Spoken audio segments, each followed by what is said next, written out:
a un esdeveniment únic que convertirà les Illes Balears en un referent mundial per al món de la nàutica i també del turisme. Estem xerrant de tota una setmana nàutica que ens oferirà un ampli ventall d'activitats relacionades amb la mar, a l'abast de tots, professionals i no professionals, que donarà a conèixer no només la riquesa d'aquest sector i el seu potencial en quant a creixement, sinó també una nova faceta turística per a les nostres illes.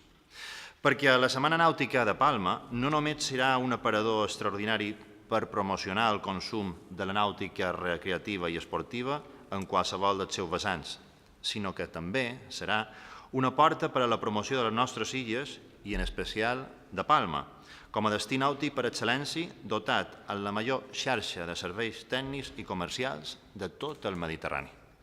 Des del primer moment, el Govern de les Illes Balears ha donat suport i potenciat en la mesura de lo possible al sector nàutic. Un sector que considerem estratègic per a la nostra comunitat, amb un alt potencial de creixement i també de generació de riquesa i d'ocupació.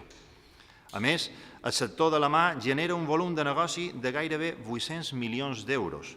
quasi el 3% del nostre PIB, dels quals més de 200 milions d'euros correspon al sector de la construcció i la reparació navals.